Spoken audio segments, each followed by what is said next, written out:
Seja feita a sua vontade, eu só quero a sua vontade, assim na terra como no céu. Assim na terra como no céu. Assim na terra como no céu.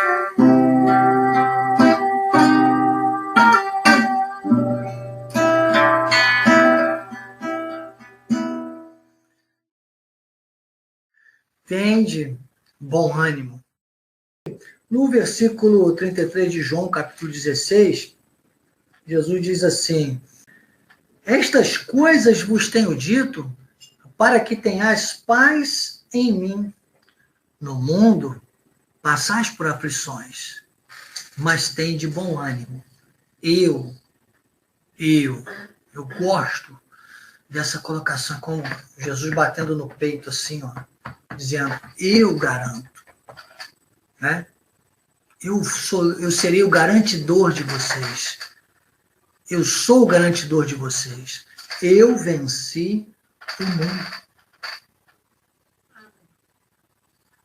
Eu garanto vocês, eu vou dar garantias a vocês.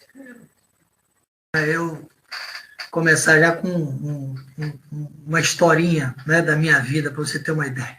Eu era irmão mais novo, você sabe, de 6 irmãs.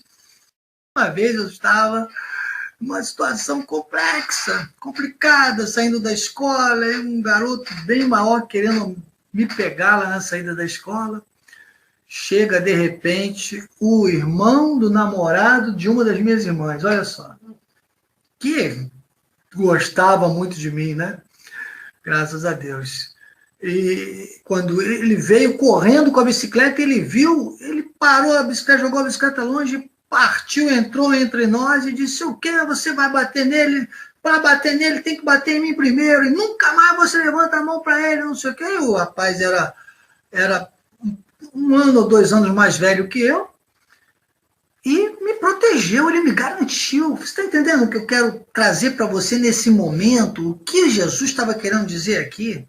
Eu me lembro dessa cena, para você ter uma ideia, como se fosse hoje. Eu devia ter, sei lá, 10, 11 anos de idade. Eu me lembro como se fosse hoje.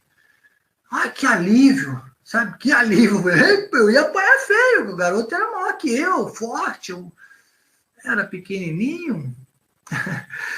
Estava complicada a situação para mim. Eu nem correr eu conseguiria, porque o garoto ia correr mais que eu. Né? Mas chega alguém que diz, opa, esse aí está comigo, ou eu estou com ele. Esse Jesus estava dizendo aqui. Ele disse, no mundo passou as aflições, mas tem de bom ânimo. Eu venci o mundo. Mas eu poderia ficar, acreditem aqui, só, né, contando testemunhos, e não só meus, né, de tantos que eu conheço de líderes, e do nosso amado apóstolo principalmente, claro. Mas eu quero fatiar com você, né, detalhar com você, em 5 itens, né, 5 momentos importantes desse versículo. Primeiro, as coisas que Jesus disse, porque ele enfatiza, ele diz, olha, estas coisas que vos tenho dito. Então, Jesus disse coisas importantes que os discípulos precisariam guardar, lembrar, e nós precisamos sempre hoje guardar e lembrar. E nós, da graça de Deus, aí eu preciso voltar, ainda no capítulo 16, preciso voltar no versículo 12, que diz assim, tenho muito ainda que vos dizer, mas vós não podeis suportar agora. E o versículo 13 diz, quando, porém, vier o Espírito da verdade, ele vos guiará a toda a verdade. Porque não falará por si mesmo, mas dirá tudo o que tiver ouvido e vos anunciará as coisas que hão de vir. Ele estava falando do advento do Espírito Santo, claro, mas também da revelação de coisas que ele não poderia revelar naquele momento e que ele revelaria através do apóstolo Paulo nas suas 14 epístolas. para a graça de Deus, para a nata do Evangelho, como eu tenho dito, que são aqueles que seguem ipsis literis e conseguem chegar a essa revelação da genuína graça. Nós vamos pensar juntos aqui, exatamente nesse primeiro tópico, nessas garantias, nas coisas que Jesus disse. Uma delas foi essa. Não era exatamente para o tempo deles muita coisa. E nesses últimos capítulos, né, até o capítulo 21, são praticamente, desde o capítulo 16 ao capítulo 21, são os capítulos de despedida de Jesus. Sabe, da história, das orações, dos momentos mais íntimos que Jesus teve, dos sermões mais importantes e daqueles momentos, né, com Pilatos, julgamento e tudo mais. E aqui no capítulo 16, então você voltando um pouquinho, ele começa nas palavras de despedida, inclusive a Sociedade Bíblica colocou aqui, olha. E aí, para você chegar nesse bom ânimo, a gente vai ter que caminhar esse passo a passo aqui. Tá bom? Então vamos ver as coisas que Jesus... Vamos continuar vendo aqui, ó. Estas coisas eu vos tenho dito por meio de parábolas, né? Algumas versões de figuras. Vem a hora em que não vos falarei por meio de comparações, mas vos falarei claramente a respeito do Pai. Naquele dia, pedireis em meu nome, e não vos digo que rogarei ao Pai por vós, porque o próprio Pai vos ama, visto que me tendes amado, e tendes crido que eu vim da parte de Deus, vim do Pai, entrei no mundo, todavia deixo o mundo e vou para o Pai. E aí, inclusive, teve ali aquele questionamento do discípulo, ele disse, eis que vem a hora e já é chegada, em que sereis dispersos. Jesus começa a falar mais abruptamente daquele momento que eles viveriam, né? E cada um vai para a sua casa, me deixarei só, contudo não estou só, porque o Pai está comigo. E aí ele finaliza nesse capítulo com estas coisas vos tenho dito para que tenhais paz em mim. Então, nesse pedacinho aqui, Jesus lembrou que todo o tempo falou para os discípulos em parábolas, que agora, no finalzinho, ele ia falar algumas coisas mais claramente, algumas ele não ia poder dizer, como vocês viram comigo no versículo 12 do capítulo 16, porque eles não suportariam. Aí agora vem um momento da oração de Jesus que tem muito a ver conosco. Olha o que ele diz agora.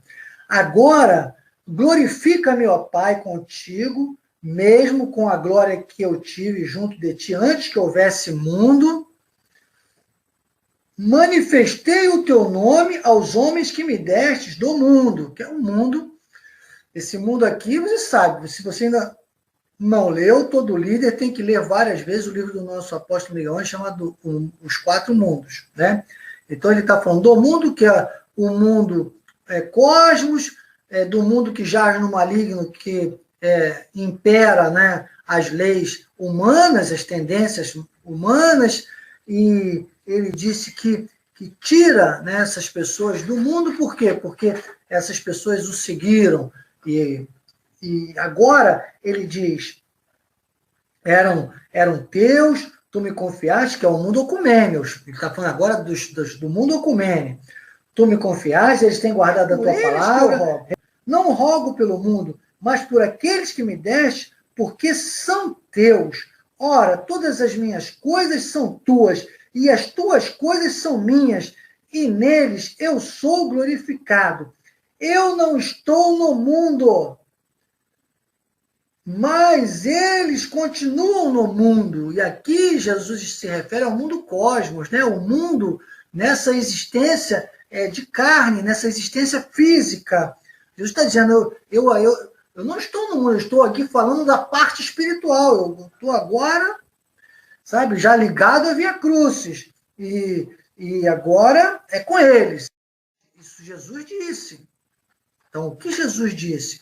Aí no versículo 12, ele fala agora, literalmente, sobre os discípulos no presente. Ele disse, olha, quando eu estava com eles, guardava-os no teu nome que me deste. Protegi-os, nenhum deles se perdeu. Excesso o filho da perdição para que se cumprisse a escritura. Está falando de Judas. Né? Ele disse, mas agora vou para junto de ti. Eis tu falo no mundo, para que eles tenham o meu gozo completo em si mesmos. Eu lhes tenho dado a tua palavra e o mundo os odiou. Aqui Jesus falou do mundo cosmos e agora está falando do mundo cosmos dominado pelo mundo aion, porque a tendência, por causa dessas questões humanas, sabe? E acredite, o povo de Deus vai estar sempre muito enganado, sabe? Muito, muito guiado por guias cegos. Quando Jesus falava de guias cegos, ele não falava de gente do inferno e de perdido, não. Ele falava de guias cegos. Quando Deus fala em Oséias, no capítulo 4, versículo 6, ele fala do povo dele. Ele fala, meu povo está sendo destruído. Que destruição é essa? Que cegueira é essa? Que abismo é esse? Não é de ir para o inferno, mas é o abismo de viver um inferno nesse mundo que não precisaria.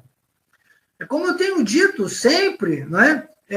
A salvação te leva para o céu e a santificação traz o céu para você aqui na terra. A segurança do céu, a segurança da salvação. Então, é disso que Jesus está falando aqui. Aí ele diz, eu tenho lhe dado a tua palavra, e depois ele diz no 17, santifica-os, estamos pensando aqui no que Jesus disse, ó, santifica-os na verdade. Verdade é a graça, a palavra, logos, vale o que está na palavra, vale o que está na Bíblia, a tua palavra é a verdade. E ele disse, assim como tu me enviastes ao mundo, também os enviei, a favor deles eu me santifico a mim mesmo, então, e aí entramos nós agora no 20, eu não rogo somente por estes, mas também por aqueles que vierem a crer em mim por intermédio da tua palavra. E o 21 amarra muito isso que nós temos que valorizar muito, irmãos. Ele diz, a fim de que todos sejam um, e como és tu, Pai, em mim, e eu em ti, também sejam eles em nós, para que o mundo crê que tu me enviastes. E quando Jesus fala, o mundo crê que tu me enviastes, eu vou te falar uma coisa, claro que crer para a salvação é o mundo ecumene, mas todos têm que reconhecer. Quando Paulo fala na sua epístola, ele fala assim, vocês vão ser o bom perfume de Cristo. Ele diz, nós somos o bom perfume de Cristo, tanto nos que são salvos, como nos que se perdem. Então, eu lhes tenho transmitido a glória, tens dado para que sejam um como nós somos, eu neles e tu em mim, a fim de que sejam aperfeiçoados na unidade. São questões, amados, que nós temos que avaliar e valorizar e buscar muito na nossa vida. Só nós entenderíamos tudo isso que se passou ali do capítulo 16 em diante. Olha que coisa interessante, né? Mas antes ele falou por parábolas, então pensar muito nisso tudo, no que Jesus disse. Não é o que o mundo diz. O que Jesus disse. E nós que entendemos a revelação da graça de Deus, vamos filtrar tudo isso. Porque aqui Jesus disse, tem de bom ânimo, eu venci o mundo. Jesus disse, tem de paz em quem? Em mim. Vai ser o que nós vamos continuar semana passada, é ter paz em Jesus. Nós estamos dissecando esse versículo, é um sermão expositivo, nós estamos detalhando, então, as coisas que Jesus disse. E Jesus também, nesse próprio versículo, ele disse o quê? Ter paz em quem? As pessoas estão tendo paz em tantas coisas, que você até faça, coisas que o mundo vai lhe impor para fazer, porque vão ser obrigatórias. Mas a tua paz não pode estar atrelada naquilo. A verdade não está naquilo.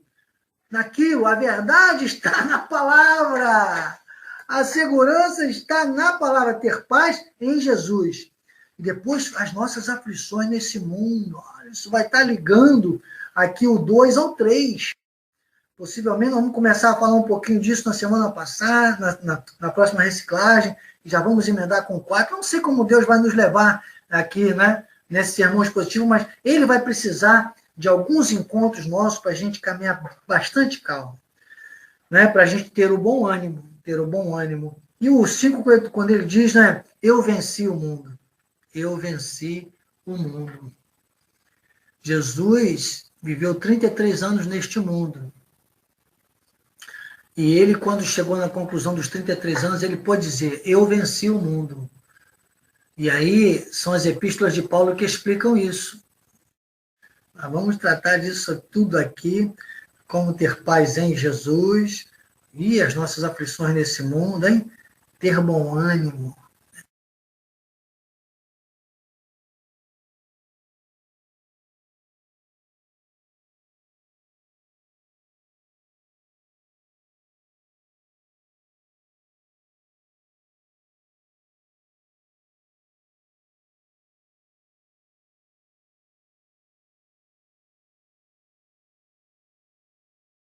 E como Jesus venceu o mundo. Maravilhoso, maravilhoso. Eu encerro essa reciclagem e você vai colocar aí, olha, o que Jesus disse, hein? O que Jesus disse. Nossa frase de hoje é: vale o que Jesus disse. Vale o que Jesus disse. É a máxima de hoje.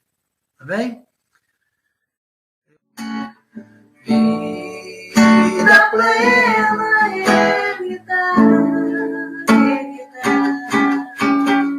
Santo dos santos é o meu Jesus. Vinde adoremos a Jesus. Vinde adoremos. Vinde adoremos. Vinde adoremos a Jesus. Vinde adoremos. Vinde adoremos. Vinde adoremos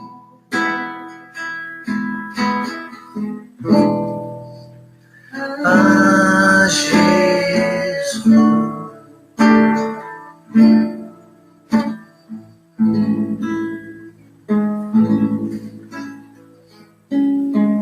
Bem-vindos a mais uma reciclagem ministerial. Sou o Bispo Daniel Anacleto, minha esposa Bispa Lídia, e da nossa casa estabelecemos agora nessa conexão perfeita a dezenas de amados, a nossa família da fé, estabelecemos o trono da graça de Deus, o altar para fluir vida, fluir água, água para a restauração de tudo aquilo que o Senhor valoriza. Bem-haja, sejam todos bem-vindos a mais esta reciclagem ministerial.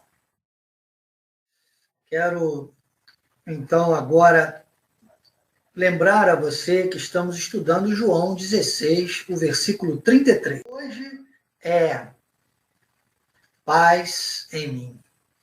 E eu começo com o texto de Mateus capítulo 5, versículo 9, quando o Senhor Jesus diz assim: bem-aventurados os pacificadores, porque serão chamados filhos de Deus. Você sabe que Paulo, quando fala aos Romanos, no capítulo 8, ele diz que nós fomos, né, chamados com um propósito, para que Cristo fosse primogênito entre muitos irmãos. Então, o que eu trago para você, citei agora Romanos 8, depois a gente vai ainda citar sempre Romanos 8 nos nossos estudos, mas hoje não vamos lá no texto. Você sabe que na sequência de todo o capítulo 8, que Martim Lutero chama de tema central da Bíblia Sagrada, Paulo deslancha com o que eu chamo de plano da criação para os salvos que vão viver a genuína graça de Deus e vão entender isso. E aqui, eu trazendo para esse eixo, né, de Romanos 8, do 29, do 28, a partir do 28 ao 30, e também com essa conexão, eu faria uma remissão com esse Mateus 5, versículo 9, quando ele diz: bem-aventurados os pacificadores. Quem são os pacificadores? Os que conseguem viver em paz. E é por isso que a gente hoje está tendo um tema somente sobre isso, porque o mundo não vive em paz. A nossa carne não consegue atingir o ápice da paz de Cristo, porque ela está muito conectada e muito tendenciosa. Isso a gente vai vendo aqui com esse avançar do nosso estudo de hoje. Mas para você já começar a fixar e começar a postar aí, olha, bastante. Você que está no YouTube e está nos grupos, por favor, eu tenho notado a ausência de vocês nos grupos. É importante que vocês compartilhem as frases, que vocês compartilhem a imagem, que vocês testemunhem que estão participando da reciclagem ministerial. Mesmo que você esteja em outros grupos da igreja, quanto mais você fizer isso, mais você vai mostrar às pessoas que você é um arauto de Deus, que você é um representante. Aí volto para o tema, que você está totalmente interessado, né, em reciclar para nunca mais retroceder, conforme a nossa amada de Porto Alegre compartilhou a frase aí, né?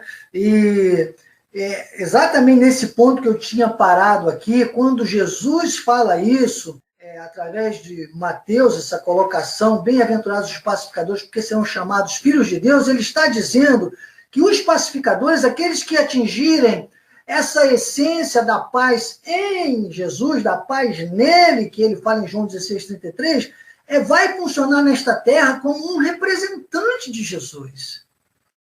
Então, primeiro, a primeira frase, somos representantes de Jesus. Vivendo a paz em Jesus, como irmãos de Cristo na carne e como filhos de Deus no Espírito. Entendido isso? Remissão. Mateus capítulo 5, versículo 9, Romanos 8, do 28 ao 30. Bem? Depois, entender que é uma outra ponto que nós vamos avançar. Quando Paulo fala aos hebreus, ele diz, seguir a paz com todos. Então, é entender a paz como um princípio. A paz é o princípio ativo para se atingir o aspecto da santidade. E esse princípio, né, que só essa paz que Jesus detém, e claro, que o Cristo em nós, a esperança da glória, pode ser e deve ser materializado em nós a cada momento, essa paz, que é uma paz ligada à verdade, né? Não é ligada à mentira, não é ligada a uma falsa paz, não é a paz com a verdade do mundo, porque a verdade do mundo é a paz em meio à guerra, ou é a paz como resultado de uma guerra.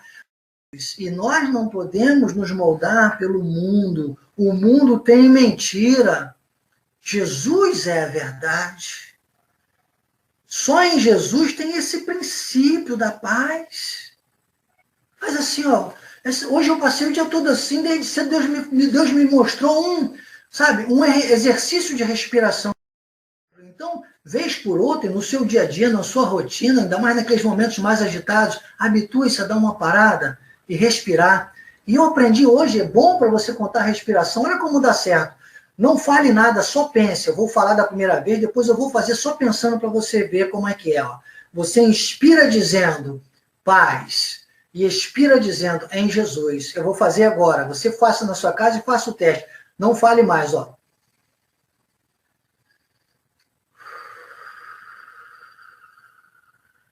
Entendeu? Paz, ó. Paz.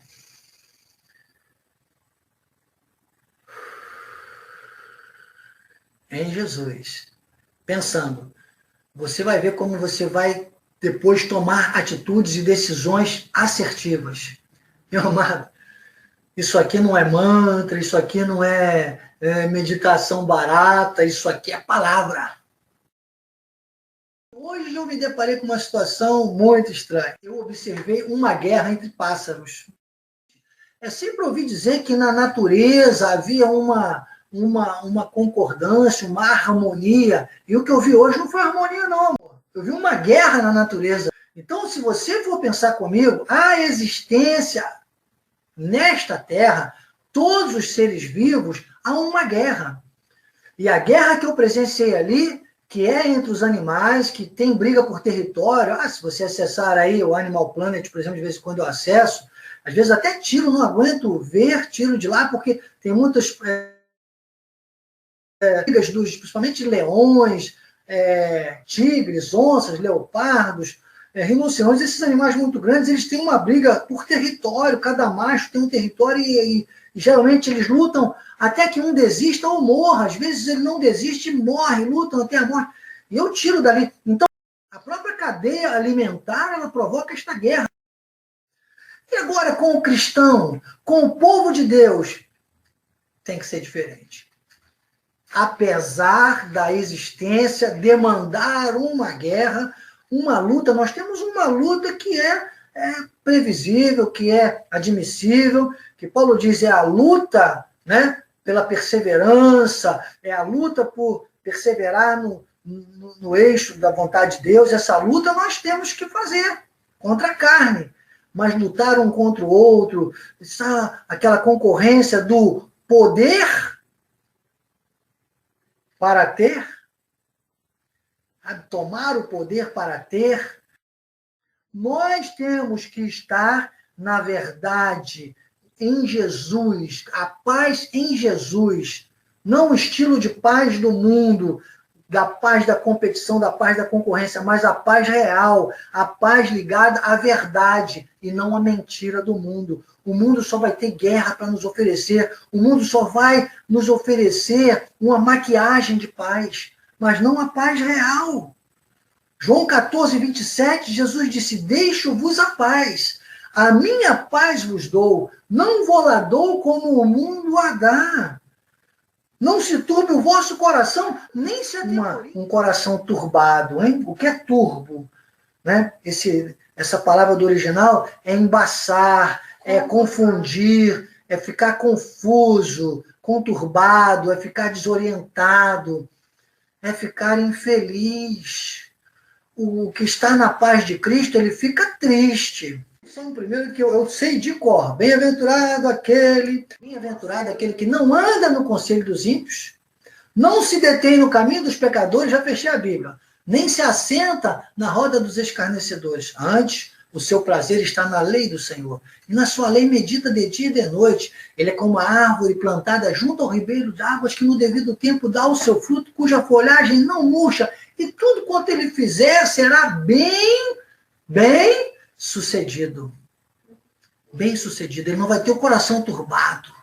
Ele não vai ter o coração não atemorizado. Ele vai estar no princípio. Hebreus 12, 14, que eu estou citando há muito tempo, tá? Seguir a paz com todos e a santificação, sem a qual ninguém verá o Senhor. É o agiasmos. Então, olha, faça uma remissão, né, com tudo isso aqui que eu já citei, olha. Mateus 5, versículo 9, Hebreus 12, 14, Salmo 1, do 1 ao 3, do 4 em diante é para o ímpio, não está nem aí para nós. Agora, João 14, 27, são os princípios do princípio, né? Ó, paz, né? Em Jesus. Hã?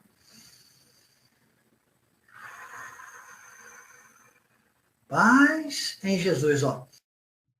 Diga, a fé é o gatilho. É o gatilho. E a paz é o princípio. Tá entendendo? E É o gatilho. nós estamos aqui falando de um processo que, então, entendemos primeiro a razão, né? A razão.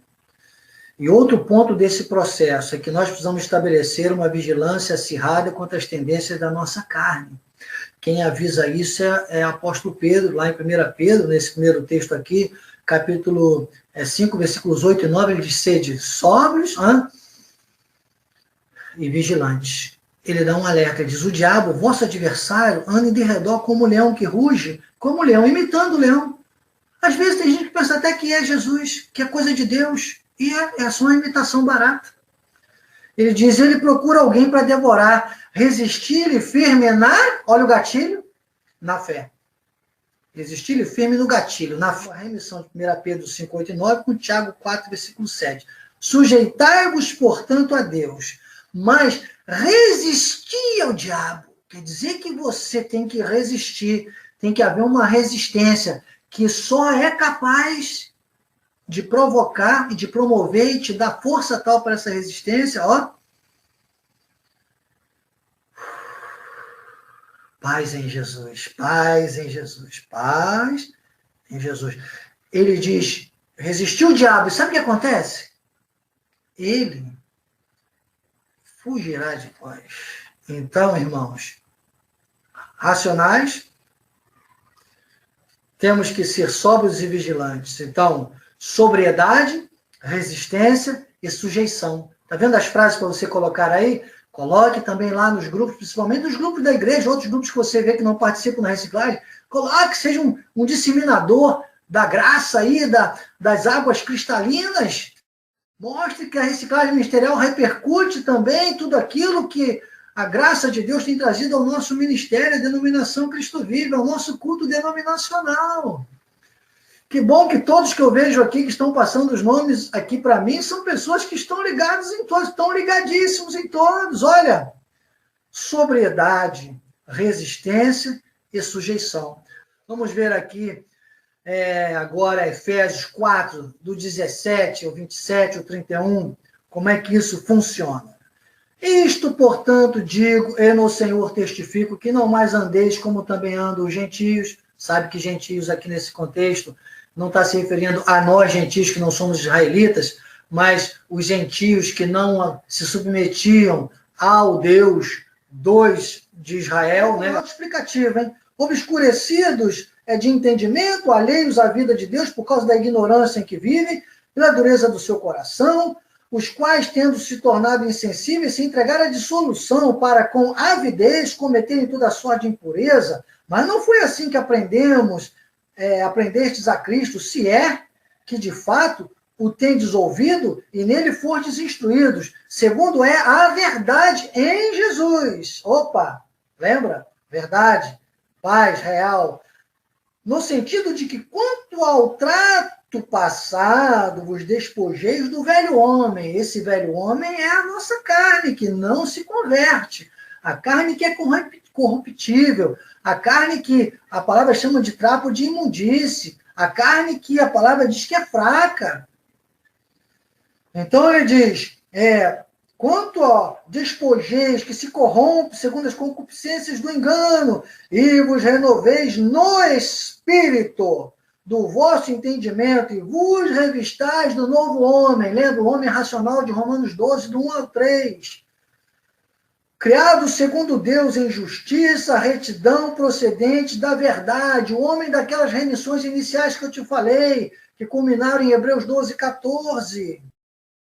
Ele diz, irai-vos e não pequeis. Aí vem o segundo conselho desse texto tremendo, que é onde nós vamos amarrar a nossa segurança. Porque ele diz, nem se ponha o sol sobre a vossa ira, nem deis lugar ao diabo. Quer dizer que o mundo vai, com tudo isso, provocar sempre uma ira na nossa carne. A ira inicial, logo no início, é possível, todos nós, vai acontecer, ninguém aqui está resolvido. Paulo chegou a dizer, desventurado homem que sou. Sabe, nós caminhamos para a perfeição. A diferença nossa não é que nós sejamos perfeitos, totalmente perfeitos. Claro que não, porque nós estamos nesse mundo. O nosso espírito é perfeito, mas a carne não é. A diferença é que nós buscamos a perfeição, que nós não temos prazer no pecado. E quanto mais racionais com Deus nós formos, menos nós vamos ter essas dores, que eu chamo as dores da vida. Hoje eu chamo as nossas escorregadas, né? Os nossos deslizes, os nossos, ira que às vezes vai se avolumando e não pode, elas são as dores da vida, e nós temos que aprender a lidar com elas de uma maneira racional. Ó. Paz em Cristo. Aí ele traz a receita. Lembra que eu falei que era comportamento? Ele diz, benignos, compassivos, perdoando-vos uns aos outros, como também Deus em Cristo, lembra, paz em Cristo, vos perdoou. E agora, eu estou no sermão expositivo, a gente está com o tempo esgotando, e a explicação é concreta em tudo que nós falamos. Agora vamos voltar em Romanos 12. Lembra que eu falei que era uma reunião ministerial? Calma que eu não vou ler o capítulo todo, não. Eu só vou ler agora alguns versículos. Romanos 12, versículos 11 e 12, e depois do 18 ao 21. Olha só, que traz bem para o eixo nosso aqui. Ele diz assim, no zelo, não sejais remissos. Quem é uma pessoa remissa? É uma pessoa que é omissa. Ela se coloca, ela deixa de fazer o que tinha que fazer. sabe? Ele disse, você tem que ter zelo. Busque esse zelo o tempo todo. Foque no zelo. Então, a outra palavra, sobriedade, resistência, submissão, comportamento, resistência, humildade, zelo. Ele diz, não seja remisso, sede fervorosos de espírito, pacientes na tribulação, pacientes. Você tem que ter paciência, você tem que ter a ciência da paz. Você tem que prestar o teu culto racional, dia a dia, day by day. 30 dias por mês, e quando for o fevereiro 28, quando for bissexto, vai no dia 29, e 365 dias ou 366 por ano, e vai por aí. Irmão, e não deixe jamais de ser fervoroso no Espírito, servindo ao Senhor. Só no Espírito a gente pode servir no Senhor, se alimenta mais, sobressai mais. Então, amado, tire a ira da tua vida. O que o capitão daquele barco, quando Jonas estava no barco, fez? Jogou Jonas para o mar. Jogue, tire a ira da tua vida. Tire a ira da tua vida e siga a paz que está em Jesus. Está aqui, olha, Isaías capítulo 40, versículo 31. Porque quando alguma coisa vir contrária, você...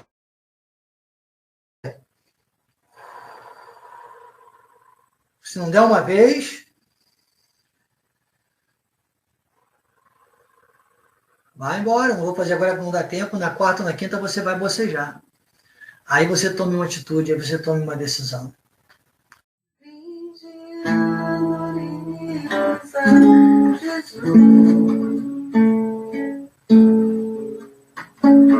Vinde, adoremos a Jesus. Digno de adoração.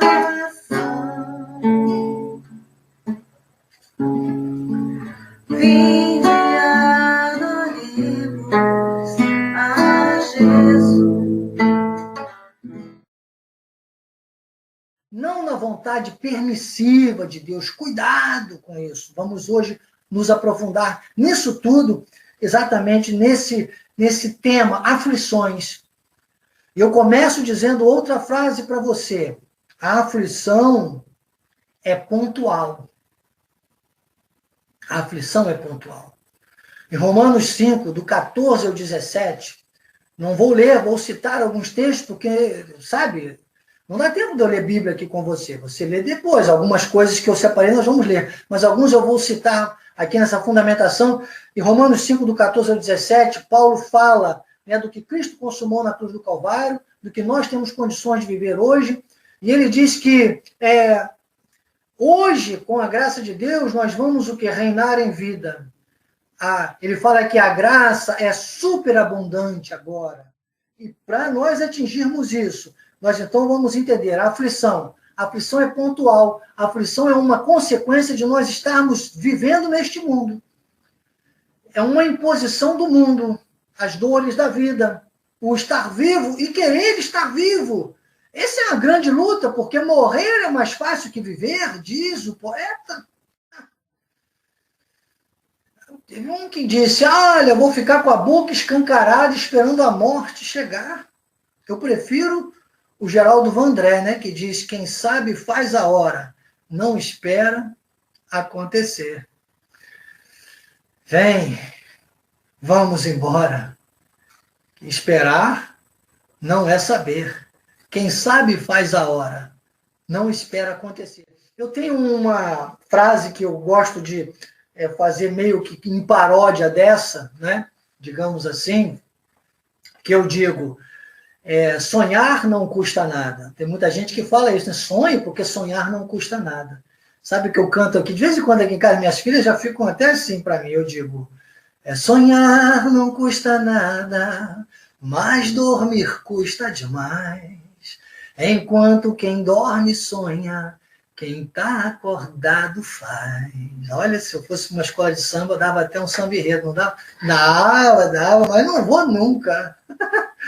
Nem porque, e até porque nosso ministério não tem mocidade independente de Padre Miguel, tem mocidade dependente de Deus e do apóstolo Miguel, né? Somos os valentes, como os valentes de Gideão, que diziam por Deus e por Gideão. Amém? Paulo chegou a dizer, abatido, porém não destruído. Não é verdade? A gente jamais vai se... Ainda mais com esse estudo que a gente vai avançando aqui agora, irmão. Então, entenda. Problemas, dores da vida, aflições, é pontual. São coisas deste mundo, são dores da vida, são consequências da nossa existência na carne, neste mundo. Mas a abundância de Deus, a abundância da graça, a plenitude da bênção de Cristo, sabe, a suprema grandeza da nossa herança nos santos, as bênçãos nas regiões celestiais, tudo isso é abundante. E tem que ser abundante. Diga, a aflição é pontual, a vida tem que ser abundante. Realize mais, olha isso, hein? Realize mais. Agora você vai ficar meio assustado com o que eu vou dizer, mas fique comigo até o final. Não é para se assustar e sair correndo, é para se assustar e bater os pés e firmar. Olha o que eu vou dizer. Realize mais e projete menos. Eu termino essa frase, não terminei a frase ainda. Realize mais e projete menos. Vamos respirar, hein? Realize mais, projete menos. Paz em Cristo. Onde está o teu futuro? Vamos ler? Vamos. 2 Coríntios. Paulo fala à igreja na sua carta, lá em 2 Coríntios, ele diz assim: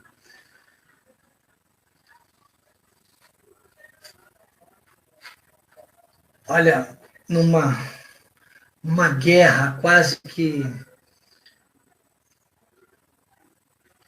existencial de Paulo, possivelmente, ali com Deus, nas suas tertúlias. E Paulo diz para ele, a minha graça te basta. E Paulo coloca isso para a gente. Ele me disse, a minha graça te basta. Porque o poder se aperfeiçoa na fraqueza. De boa vontade, pois, mais me gloriarei nas fraquezas, para que sobre mim repouse o poder de Cristo. Paulo entendeu. Ele disse, nas fraquezas, exatamente nesse momento, quando eu ficar chocado, quando eu pensar, Senhor, vou correr para onde? Realmente não tem para onde correr.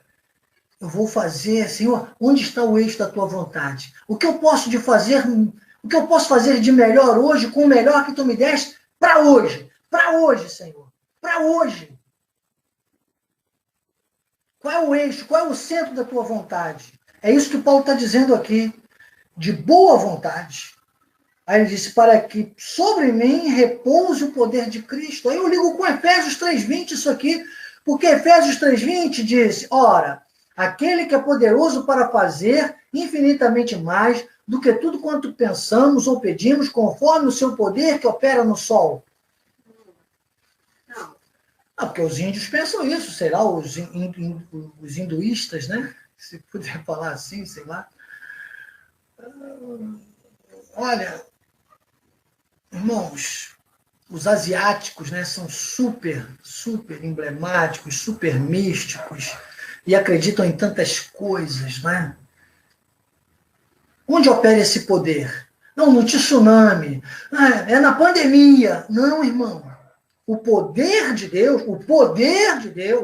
O poder de Deus, repita isso comigo, Efésios 3:20, opera em nós, mas não é conforme nós pedimos ou pensamos, não é conforme nós queremos com o imediatismo da carne, é conforme o seu poder. Ele diz, vou repetir o versículo conforme a versão revista atualizada João Ferreira de Almeida, não anotei em lugar nenhum, conforme o grego koiné, a King James, é assim que diz, ora, aquele que é poderoso para fazer infinitamente mais do que tudo quanto pedimos ou pensamos, ou seja, nós não somos capazes de pedir ou pensar sem estarmos ligados por isso, e glórias a Deus pela sua vida que você está nessa reciclagem ministerial, ou ainda que não esteja agora ao vivo, mas vai assistir depois, está assistindo, receba isso,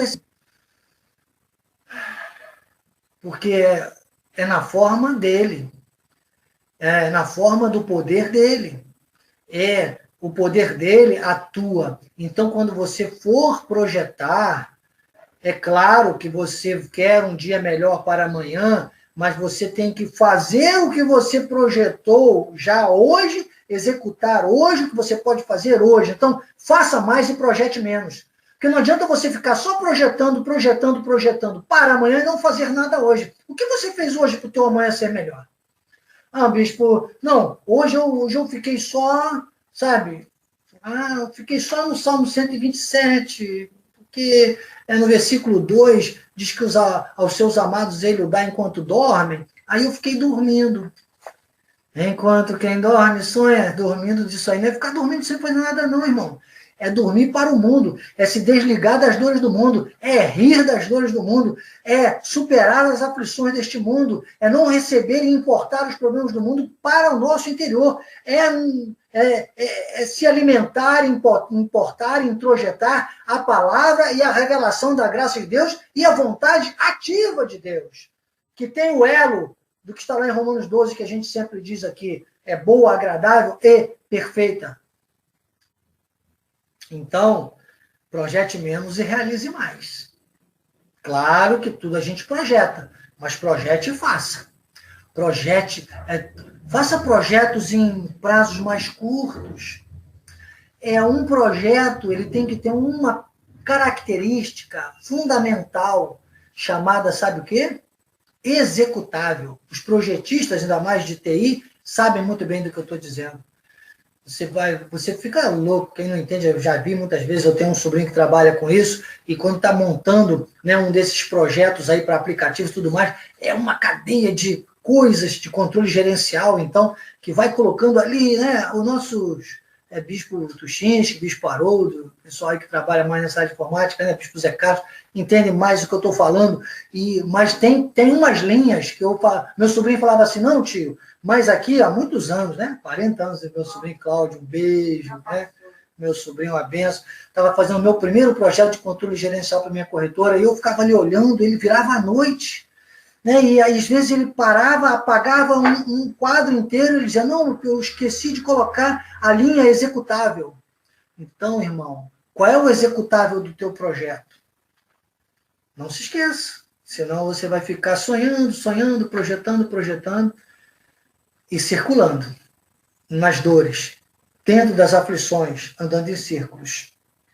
Então o Senhor disse a Paulo, basta a minha graça, e Paulo caiu em si. E ele disse, eu vou me gloriar nas injúrias, nas necessidades, nas perseguições, nas angústias, por amor de Cristo. Porque quando sou fraco, então é que sou forte. Quando sou fraco, então é que sou forte.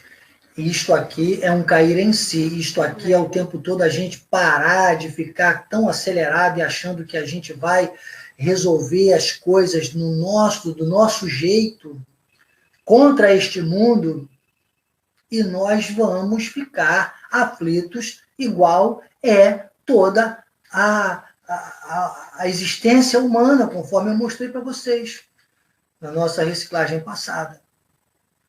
Então, o próximo ponto que eu quero agora, hoje, é o fechamento da nossa reciclagem.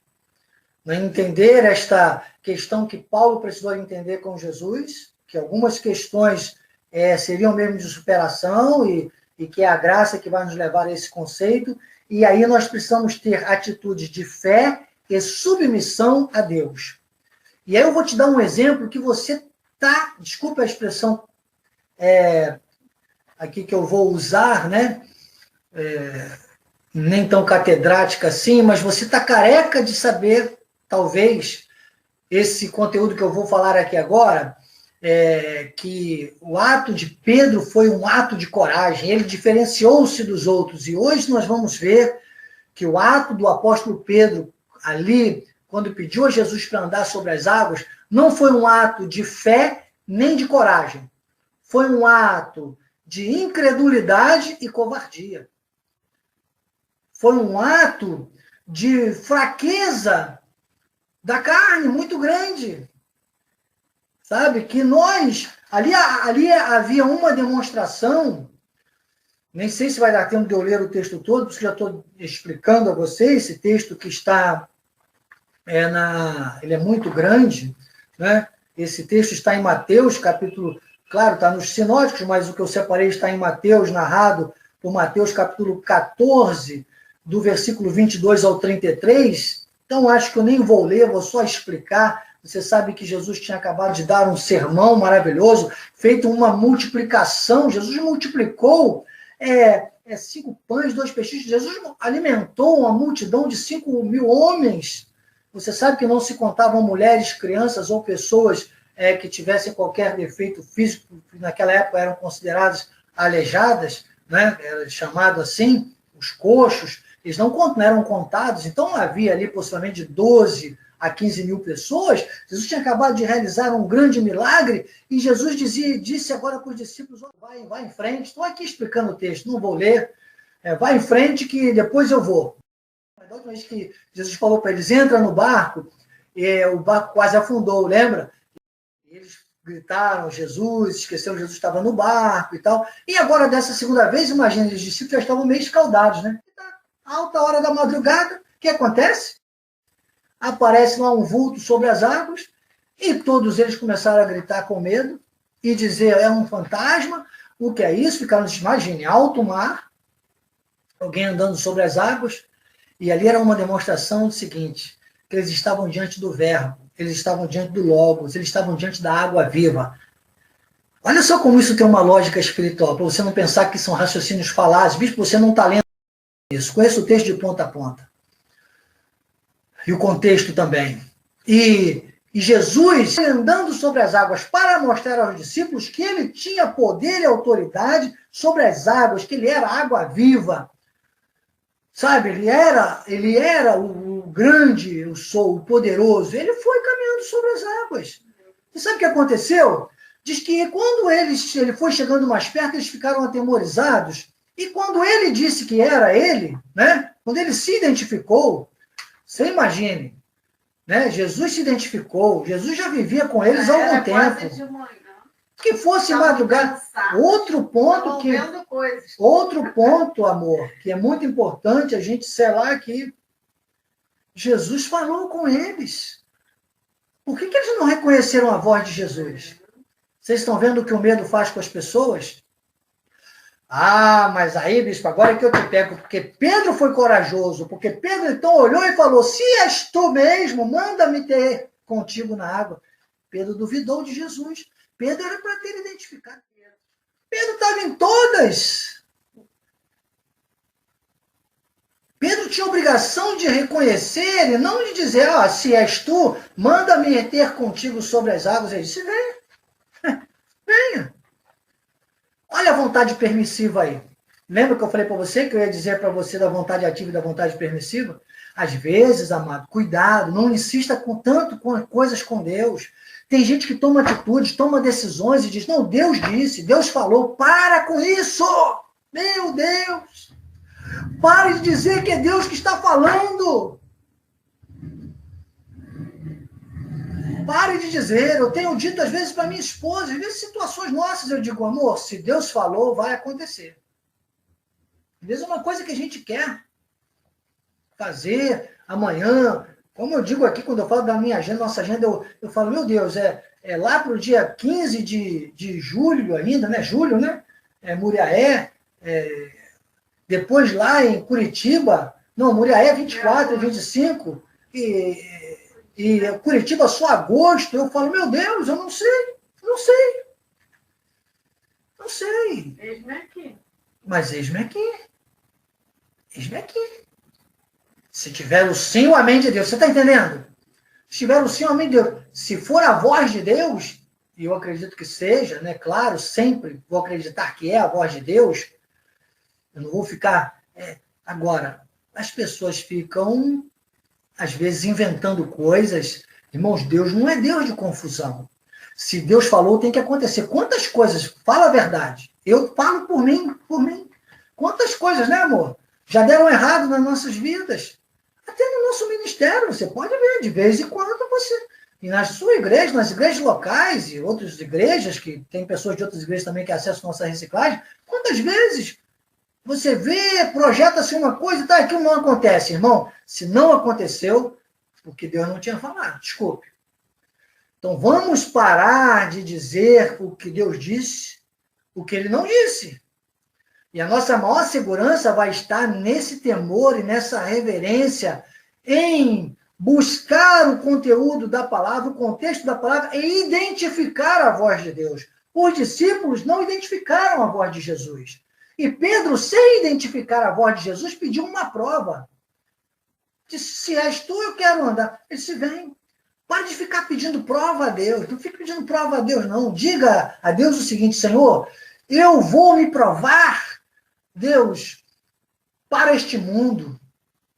Porque quanto mais nos provarmos para este mundo, mais Deus vai se provar para nós. Deus é onisciente. Deus não precisa de provar-nos para Ele, irmãos.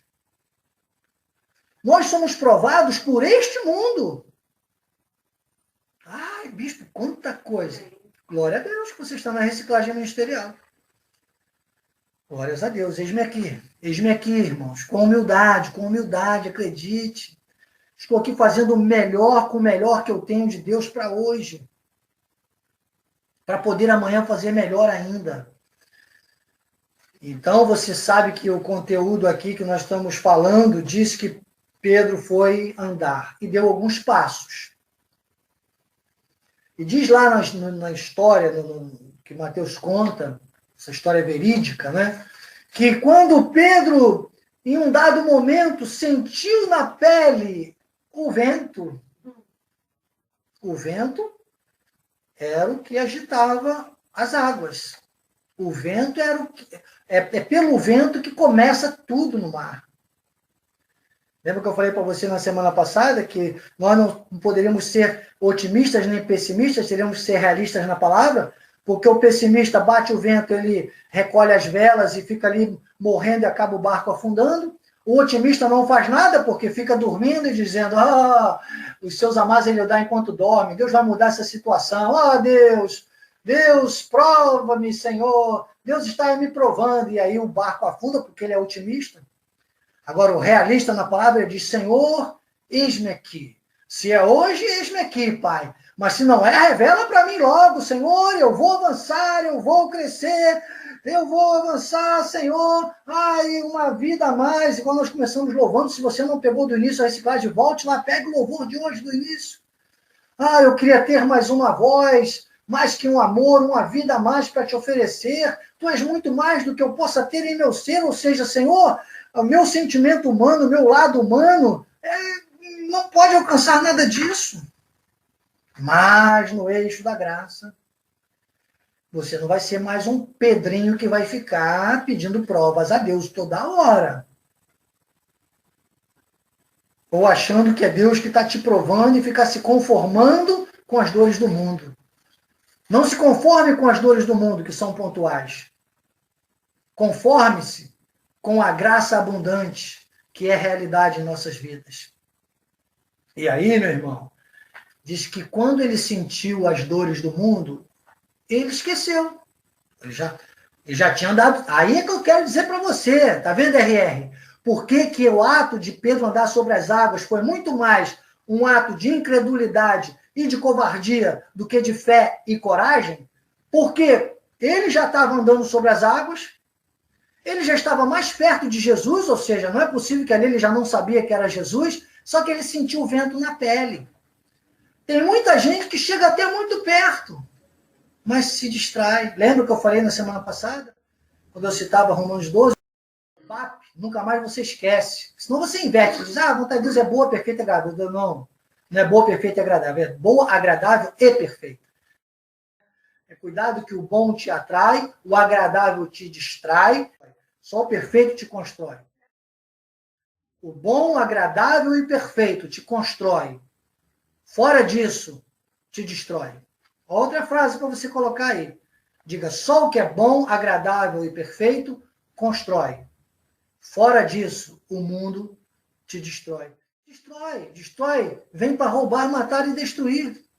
Não perde a salvação, mas é salvo como pelo fogo. É isso que está na Bíblia. É isso que Paulo fala aos Coríntios. E Pedro, então, estava próximo de Jesus. Ele estava tão próximo que, para você ter uma ideia, quando ele diz que ele teve medo, olha o que o medo faz. Ele afundou. E depois de ele ter identificado, ele sentiu o vento e ele teve medo e ele afundou. Tantas pessoas que convivem com a gente na rotina da Cristo Vive, na graça sobre graça, e hoje estão, às vezes, fraquejando, estão deixando que... Tem muita gente, amado, desculpe, pode colocar isso aí, diz assim, olha, tem muito crente que já deixou a fé para trás há muito tempo, ficou com medo. Ou seja, nós não podemos deixar o medo ultrapassar a fé. Olhos nos olhos. Nunca deixe o medo ultrapassar a fé. Pedro, como estava na dúvida, na incredulidade, pedindo para Jesus provar, deixando ele andar sobre as águas, Jesus permitiu e mostrou o seguinte, você é carne, você vai ver o vento, você não pode andar sobre as águas. Quem pode andar sobre as águas sou eu. A mensagem que está deixando aqui é essa. Se for na nossa forma, na forma do nosso braço, se for nessa coisinha de provar, de gritar com Deus, de querer mandar em Deus, de querer dar ordem em Deus e não seguir o que a Bíblia diz, vai ser mais um a ficar sentindo, até ouvindo de longe a voz, mas afundando de toda hora. Sabe aquele crente que diz, ele está aqui para te levantar se o mundo te fizer cair. Meu Deus, toda hora o mundo fazendo cair. Ele está aqui na reciclagem ministerial para te sustentar, para o mundo nunca mais te fazer cair. É uma escorregadinha aqui, uma escorregada ali, tropeça, mas não cai não, logo, logo. Sabe, irmão, vem um anjão aí da sabedoria, do Eclesiastes 3 e do Provérbios 3, e você, opa! Vai pro eixo. Eixo é Cristo. Vai para o eixo aqui. Vai para o eixo da paz em Cristo. Vai para esse ponto que nós vamos chegar agora, conclusivo, porque diz então que quando Pedro afundou, Jesus lhe estendeu a mão e levantou Pedro. E depois que Jesus... Até aí, a situação estava complicada. Havia uma força do vento, sabe? Então diz que quando Jesus estendeu a mão, ele disse, homem de pequena fé, por que duvidaste? Sabe quando Pedro duvidou? Desde o início foi incapaz de reconhecer a voz de Jesus. Achou que não era, e que se fosse teria a obrigação de fazer ele andar sobre as águas. E sabe o que aconteceu? O que me encanta é que quando chega no último versículo aqui, eu estou usando a fala de Mateus do capítulo 14, do 22 ao 33, diz que, subindo ambos para o barco hoje, irmãos, tem duas vertentes dessa palavra barco para você hoje no nosso estudo. Primeiro, o barco, no que tange a Cristo, somos nós. O que Paulo disse em Colossenses 1:27? Cristo em vós, a esperança da glória. Então nós somos o barco. O nosso barco, quando Jesus está nele, vai ficar agitado, claro, o vento, transborda, chove muito, tá bem. Mas nós sabemos, o eixo é saber que Jesus está no barco. E outra vertente do barco, o barco para nós, é a palavra, é a Bíblia. É o eixo daquilo que está na Bíblia. Tudo que você pensar que é Deus falando ou fazendo tem que ter uma coerência bíblica. Eu tenho insistido muito nisso nos últimos estudos nossos. E diz que quando subiram ambos para o barco, cessou o vento. Então agora vamos entender com Pedro. Tá? Os outros discípulos também tiveram medo, mas eles não testaram Jesus, eles não quiseram questionar. Irmão, para de ficar querendo andar sobre as águas. Eu vejo o crente pedindo para andar sobre as águas. Para, andar acima da água é chato, é ruim, é beça.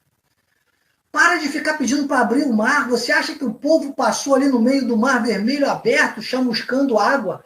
Pedro chega a dizer que figurava o batismo ali, que eles estavam saindo da escravidão, né? E havia um chuvisco com a névoa da água. Você acha que aquele povo passou ali tranquilo? É um desespero, meu irmão. Muros de águas, de ondas à minha volta e eu passando pelo fundo do mar. Para de ficar pedindo, com o faraó lá atrás, para de ficar pedindo a Deus para atravessar o mar e para andar sobre as águas. Isso já aconteceu. Cristo consumou tudo na cruz do Calvário, e Paulo diz em Romanos, como eu falei, 5:14 ao 17, agora é para nós vivermos a superabundância da graça de Deus, é para nós vivermos a vida em abundância de João 10:10, é para nós vivermos a vitória. E aí, Pedro, primeiro, ele andou sobre as águas por uma vontade permissiva. Porque o que Jesus falou? Jesus falou, vai na frente que eu vou estar com vocês. Ou seja, Jesus só queria manai, meu amado líder. Talvez você esteja enfrentando situações na sua igreja, na sua casa ou na sua vida. Ovelha interativa que hoje tem se associado comigo, que eu já chamo de missionário da graça de Deus.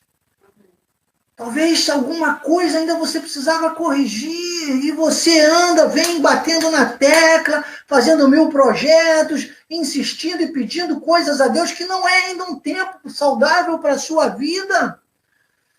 Aí, às vezes, Deus permite. E aí, claro, você é provado. Não é por Deus, é pelo mundo. Bispo, desculpe.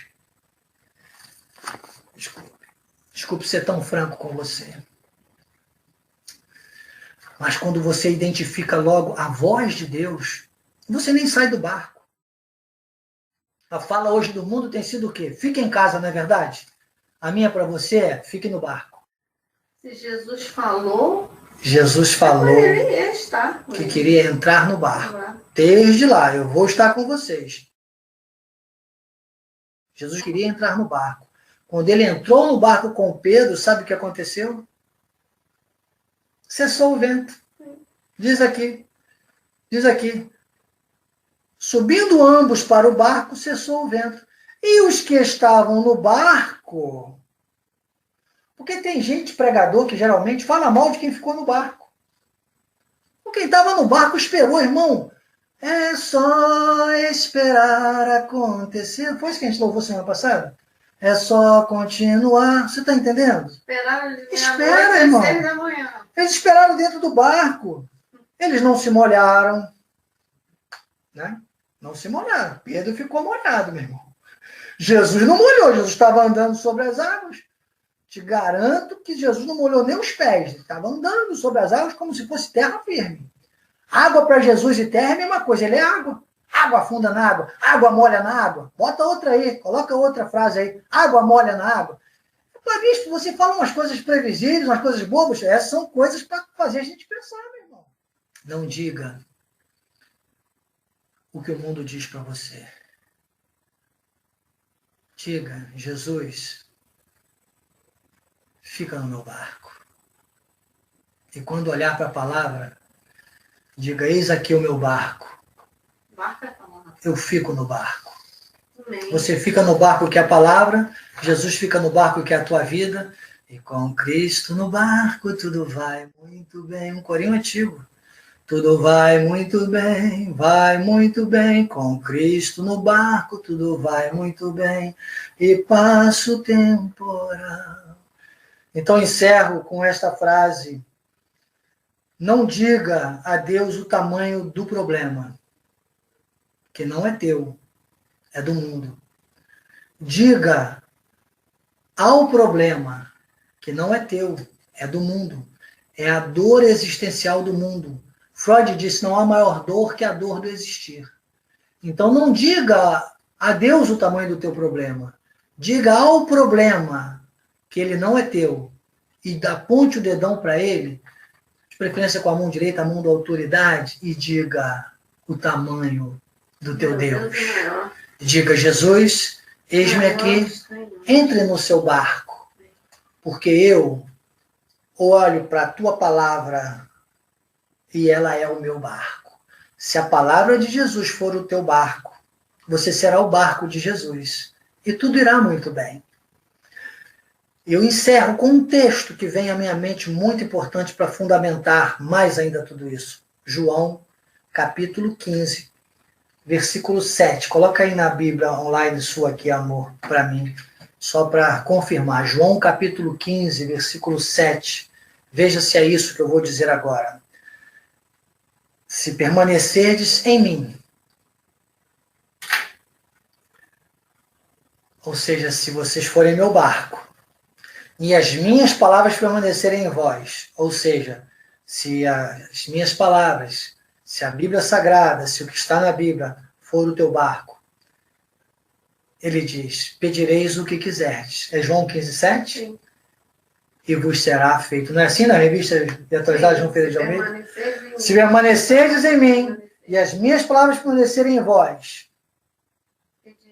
pedireis o que quiserdes. É a vontade ativa de Deus, é lógico.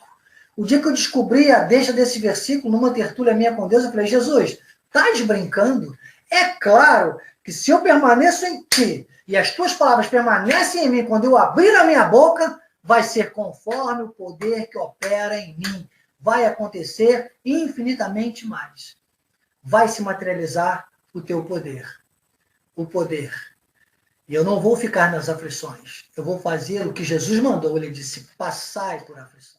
Agora eu vou desconectar aqui da transmissão, mas vou entrar rapidamente aqui ainda no meu iPhone, para dar uma lida, curtir bastante todos os comentários de vocês. Muito obrigado por terem feito essa reciclagem ministerial comigo. Antes de você sair, se você ainda não deu o seu like, dê o seu like, tá bem? E compartilhe bastante essa reciclagem, tá bom? Um beijo carinhoso a todos. Até a próxima reciclagem ministerial. Vamos encerrar cantando, né? Com Cristo no barco tudo vai muito bem.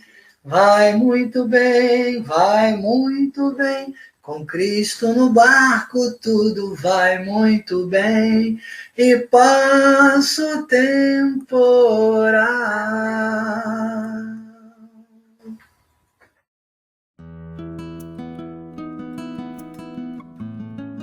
Olá, queridos, graça e paz. Aqui é o seu diretor de missões, Bispo Daniel Anecleto. Eu quero te fazer uma solicitação, um pedido. Nós estamos em campanha, nós precisamos de aumentar o nosso espaço no YouTube e para isso precisamos de mais seguidores. Mas além disso, acima disso, nós queremos encorajar você a passar a mensagem. Então, divulgue o canal de Missões Cristo Vive, Missões Cristo Vive Oficial no YouTube. Seja um seguidor e também passe, multiplique o número de seguidores e leve essa mensagem à sua família, aos seus amigos, aos membros da Igreja Cristo Vive. Eu conto com você. Não se esqueça, siga-nos no YouTube. Eu sou o Bispo Daniel, graça e paz.